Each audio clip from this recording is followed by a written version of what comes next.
Avant de commencer, on va prier que le Seigneur m'aide parce qu'il a besoin de son aide. Oui. Notre Sauveur, nous sommes devant toi, simplement parce que nous sommes tes enfants. Seigneur, nous avons besoin de t'entendre. Même si c'est un mot qui vient de toi, un mot seulement peut tout changer.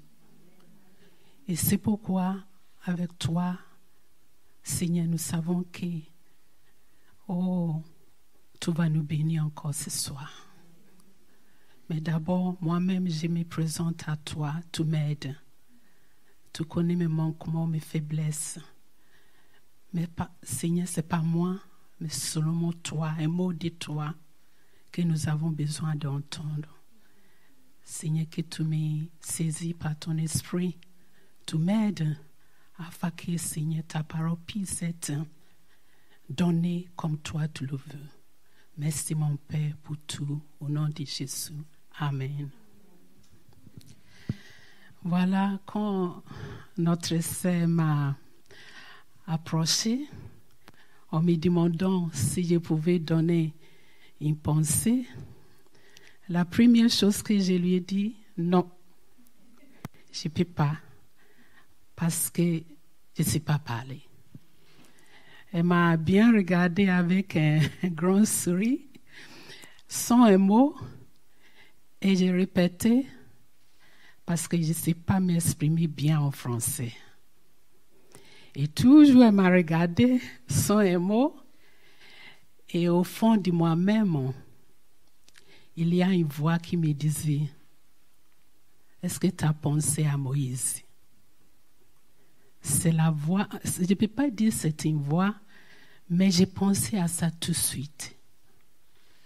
Alors, j'ai dit à ma sœur, oui, je vais l'accepter. Mais prie pour moi. Et je crois que depuis, je n'arrête pas de lui demander, est-ce que tu pries pour moi?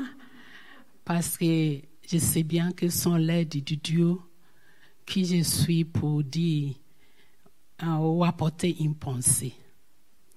Mais je sais qu'elle a bien prié pour moi. Donc, le Seigneur est avec nous et on va essayer de voir un ou deux choses. J'ai essayé de mettre quelques petites notes sur mon papier, mais bon, je vais essayer de parler librement avec la grâce de Dieu. Et si vous ne me comprenez pas, vous me reprenez comme ça, je vais essayer de donner ce que le Seigneur a mis sur mon cœur. La pensée que notre sœur m'a communiquée, c'est le temps de Dieu, le temps et la fidélité de Dieu. Le temps et la fidélité de Dieu. Et je vous avoue, depuis qu'elle m'a donné cette pensée, je n'arrête pas de penser qu'à ça. Et je disais au Seigneur, s'il te plaît, parle à moi d'abord. Parce que j'ai besoin d'entendre qu'est-ce que le Seigneur vraiment veut nous dire. Et en pensant, en priant à ce sujet-là, j'ai constaté que dans ma propre vie, Dieu a fait beaucoup. On le sait, mais on ne prend pas toujours garde. Et j'ai fini par demander pardon à mon Sauveur. Il dit, Seigneur, tu as un temps pour tout et tu es fidèle. Avec le temps. Je le savais, mais quand on ne prend pas le temps, parfois, je ne sais pas comment je peux dire, c'est-à-dire, on le sait sans le savoir. Je le savais, mais cette fois, j'ai dit finalement merci Seigneur, merci à ma sœur de me donner cette pensée parce que ça m'a aidé personnellement. Le temps de Dieu, le temps et la fidélité de Dieu. On va lire d'abord le premier verset. toujours j'ai demandé ma sœur pour m'aider, pour ne pas prononcer les choses n'importe comment. Donc, je vais te passer. Voilà. Celui qui vous a appelé est fidèle et c'est lui qui le fera. Voilà. Non, c'est le premier verset, Habakkuk. C'est Habakkuk? Oui.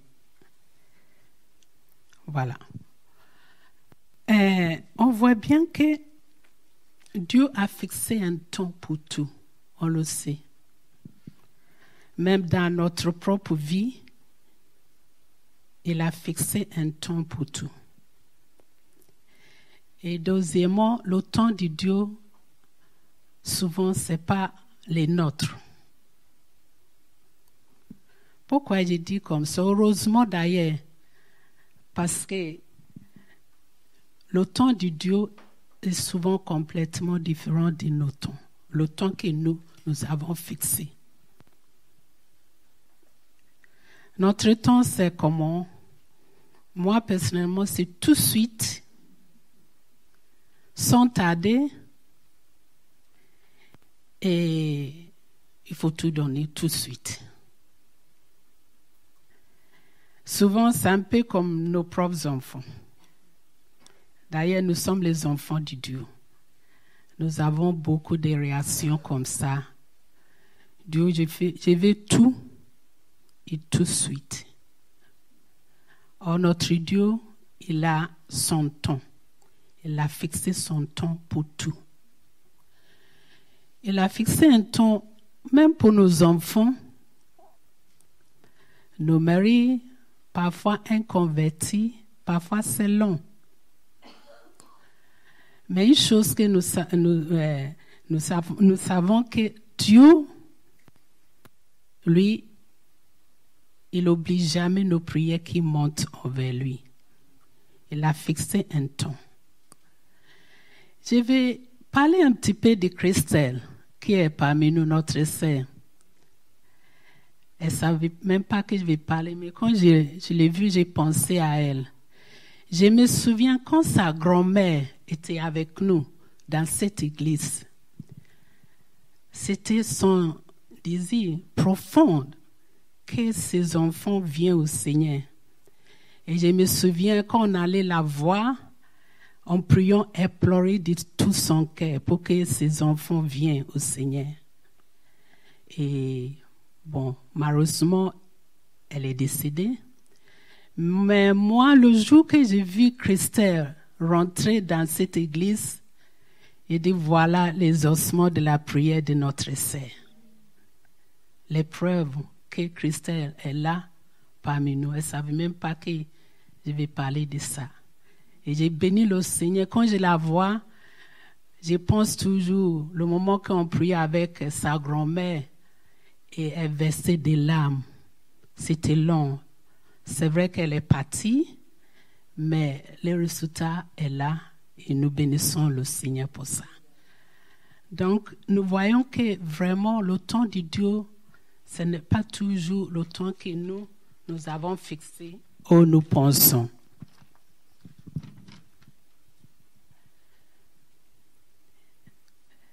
Dans le temps de Dieu aussi, j'ai remarqué que souvent, il y a un temps d'attente, si je prononce bien. Il y a un temps qu'on doit savoir attendre. Parfois, il demande, Seigneur, mais pourquoi, Seigneur, tu nous aimes tellement? Et on prie, et puis parfois, on dirait que tu ne nous entends pas. Oh non, notre Dieu, il entend nos prières. Mais il y a un temps d'attendre. Vous savez, cet après-midi, j'étais chez mon médecin. Le Seigneur nous apprend toujours quelque chose. C'est incroyable. J'avais déjà laissé noter quelques notes. Et quand on est parti, on avait pris rendez-vous. On s'est présenté. Votre nom n'est pas inscrit. Comment fait-il? Ça fait une semaine qu'on a pris rendez-vous. Ah oui. Donc, le médecin a tout prix voulait me voir. Donc, il fallait attendre 12 heures dans la salle d'attente. Je n'arrêtais pas de bouger. Mon mari me disait, il ne faut pas bouger parce qu'il faut attendre. Tu ne peux rien faire. Et tout de suite, en même temps, j'ai eu la pensée. J'ai pensé à ça. Voilà, qu'est-ce que je voulais dire? Le Seigneur voulait m'apprendre quelque chose. Parce que je n'étais pas contente d'attendre. Mais il fallait attendre. Notre Dieu, parfois, il nous fait attendre. Pourquoi? Il a ses raisons. Et je me souviens, quand les enfants ils étaient petits, c'est incroyable parce que parfois on fait la même chose avec nos enfants et quand le Seigneur fait la même chose avec nous, moi personnellement je boude, je ne suis pas contente. Et je me souviens, les enfants, quand ils étaient petits, souvent, comme tous les enfants, ils veulent tout avoir tout de suite. Et tout, j'ai dit, attends, on verra. Je verrai avec papa. Et parfois, ils sont marrants parce qu'ils passent derrière moi, ils vont demander leur père. Papa dit, est-ce que tu as demandé maman? Oui. Qu'est-ce que maman a dit? Maman a dit, il faut attendre. Bon, je suis d'accord avec maman. Donc, c'est souvent... Et quand ce n'est pas urgent, je ne sais pas, j'avais l'habitude de les faire attendre parce que j'avais un but que je ne voulais pas qu'ils sachent qu'on doit les donner tout de suite. Quand ce n'est pas urgent, ça c'est ça. Donc, j'avais l'habitude d'attendre pour les faire apprendre à être patient, c'est ça on dit, et apprendre à ne pas être ingrat et puis apprécier les choses. J'avais l'habitude comme ça. Peut-être que ce n'est pas bonne chose, je ne sais pas. Mais quand notre Dieu fait la même chose avec moi, je ne suis pas contente. Je ne suis pas contente du tout. Et parfois, je boude. Et j'ai honte de le dire, mais j'ai dit, Seigneur, ça montre que j'ai beaucoup de progrès à faire encore. Il nous fait attendre pourquoi, comme je viens de dire, pour nous faire grandir. Il sait qu'est-ce qui est bien pour nous en son temps. Il nous fait apprendre à être patiente, oui.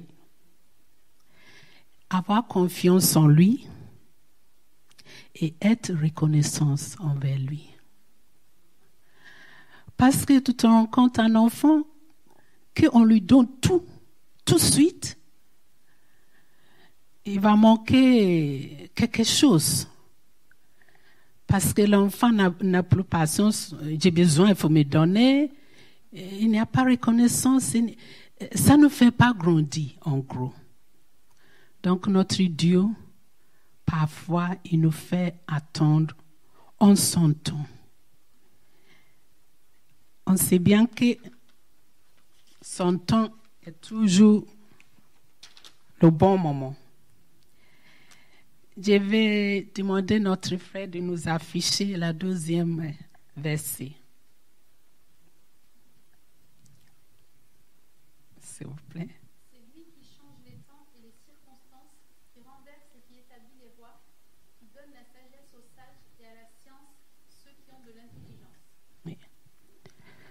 Dieu, il peut changer le temps parce qu'il est souverain. Tout est entre ses mains. Il sait qu'est-ce qu'il faut pour nous en son temps. À partir de là, on peut lui faire confiance totale. C'est tout pour nos enfants. Et comme j'ai dit, parfois même, bon, ils sont pas là, donc on peut profiter de nos maris, peut-être inconvertis, des caractères, des choses difficiles, même nos problèmes personnels, que le Seigneur nous aide à lui faire confiance et attend dans la prière, attend sa grâce et il est fidèle et juste pour nous conduire jusqu'au bout. Maintenant, la fidélité de Dieu. Je vais demander à notre frère d'afficher le dernier verset. Celui qui vous a appelé est fidèle et c'est lui qui le fera. Amen. Notre Dieu est fidèle. Il est fidèle. Il est fidèle à ses promesses envers ses enfants. Surtout nous les mamans, on a tellement de choses à mettre en place. On peut dire quelque sorte, c'est la maman qui tient quelque sorte le foyer. Et si nous voulons voir les promesses de Dieu en son temps et sa fidélité, nous avons notre part à faire. C'est de mettre devant le Seigneur dans la prière. Parfois, les gens disent, oh, tes enfants, ils sont comme ça, ils sont comme ça. J'ai dit oui, c'est par la grâce de Dieu. Mais si vous savez parfois les larmes qu'on a versées dans les chambres, dans la prière et envers son corps.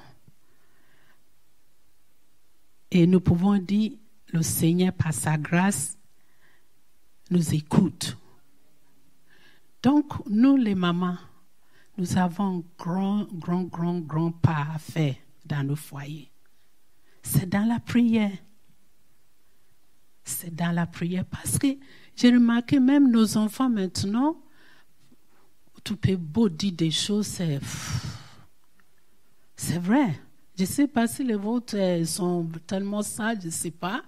Mais déjà, le temps que les nôtres ils étaient petits, on voyait comment c'est difficile. Et maintenant, nouvelle génération, on voit bien que c'est très difficile. On peut beau donner l'exemple, beau parler, mais s'il n'y a pas cette prière à la base, on ne peut pas y arriver. Moi, en tout cas, j'ai vu comme ça. Donc, que le Seigneur nous aide à apporter les enfants à nos foyers dans la prière, qu'on prend temps pour ça. Et je pense qu'on met toutes ces choses en place, nous pouvons vraiment dire que le Seigneur est fidèle. Il est fidèle. Parce qu'il peut y avoir tout ce qui se passe maintenant dans ce monde que nous vivons. Le Seigneur préserve nos enfants. Parfois, les enfants ils vont essayer d'écarter un petit peu, mais le fondement est déjà posé. Même si ça tarde, un jour, ils vont se souvenir qu'est-ce que le Seigneur a mis dans leur cœur. Donc, nous avons vraiment notre part à faire d'apporter les enfants devant le Seigneur, nos foyers, ainsi que les mariés convertis ou convertis.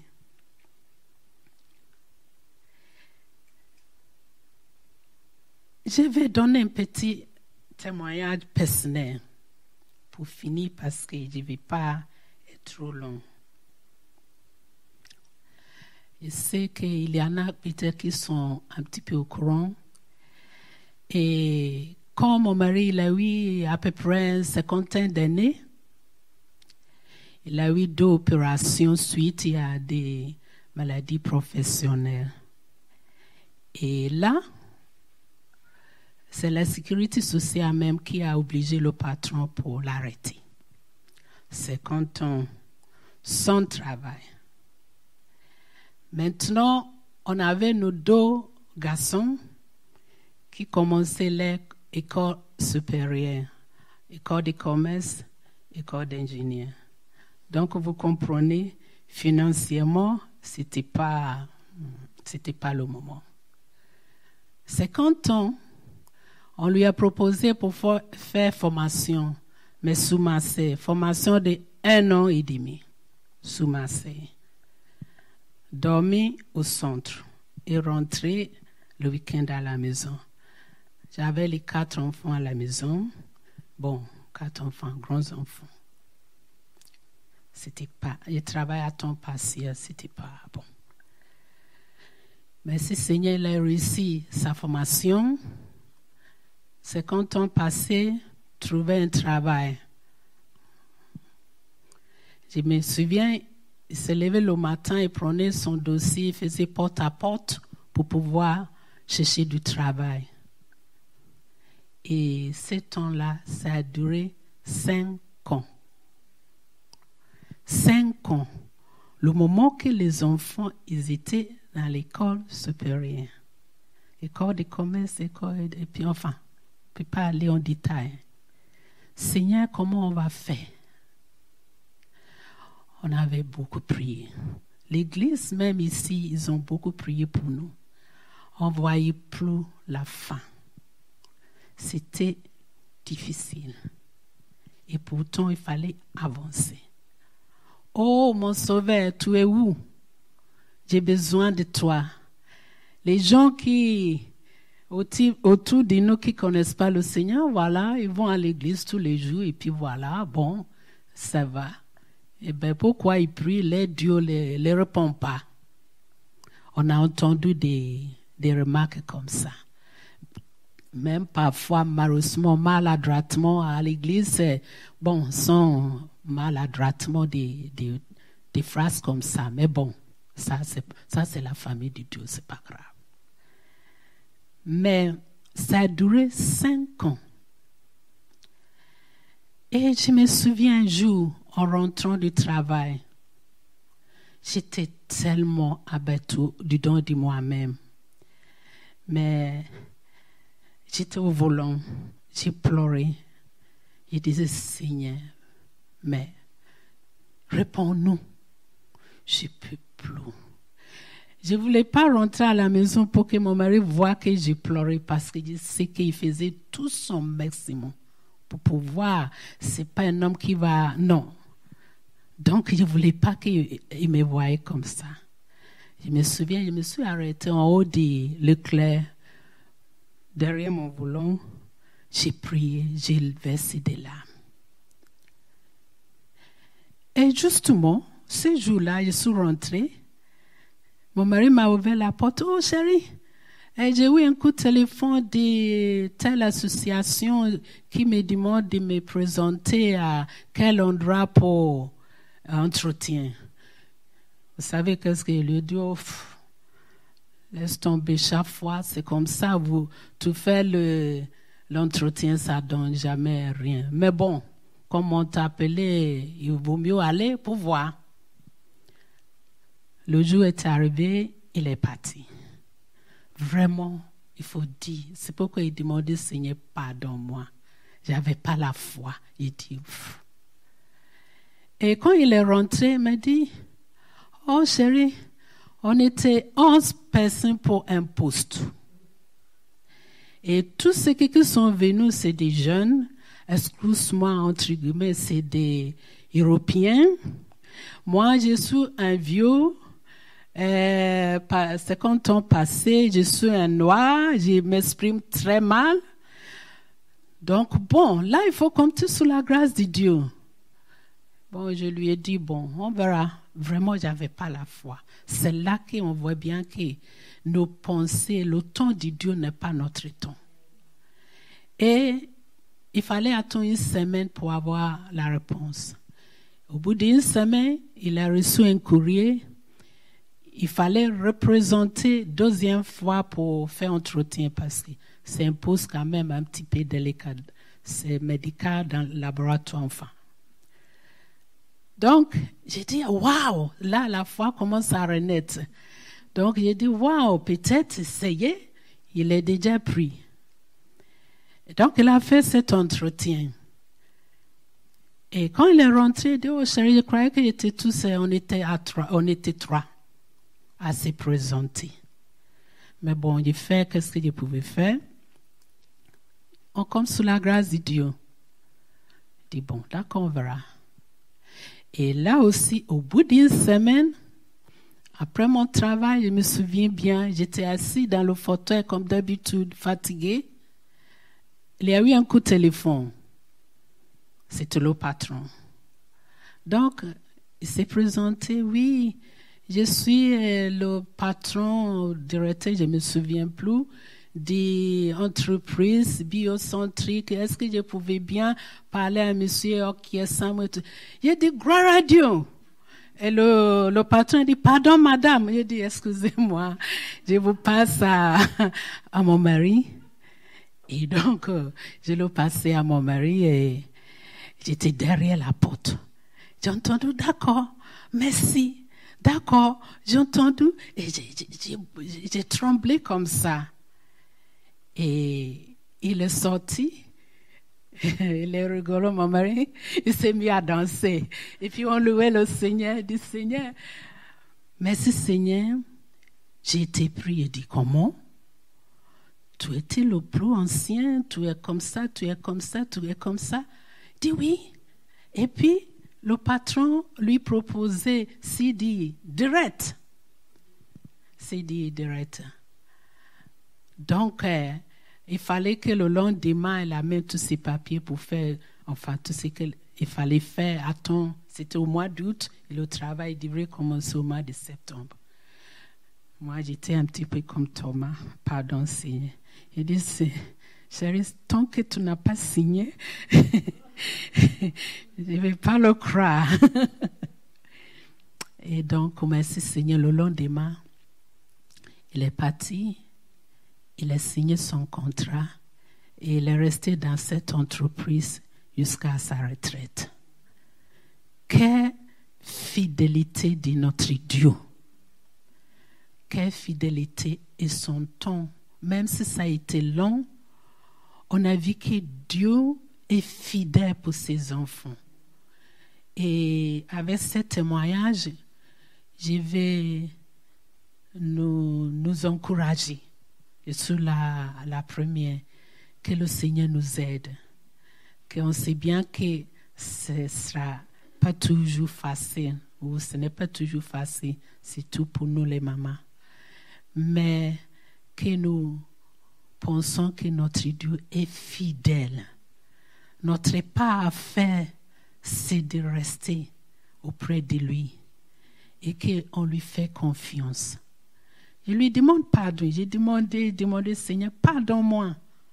J'ai besoin d'apprendre beaucoup de toi. Mais que ces paroles nous encouragent. Notre Dieu, il a son temps pour tout. Tant que nous sommes entre ses mains, c'est lui qui dirige tout. On peut lui faire confiance. Il a un temps pour tout, même si c'est difficile, même si c'est long. Et il est fidèle parce que nous sommes ses enfants. Il veut le bien pour nous. Il ne nous laissera jamais tomber. Que le Seigneur nous aide. Et ma prière, c'est que tout ces petites pensées puissent nous fortifier. Et si quelqu'un passe dans les moments difficiles, sachant que ta part à faire, c'est de rester auprès de notre Dieu. Fais-lui confiance. Confie tout à notre Dieu. Même si le temps est long, notre Dieu, il a déjà fixé son temps. Il le fera. Merci Seigneur.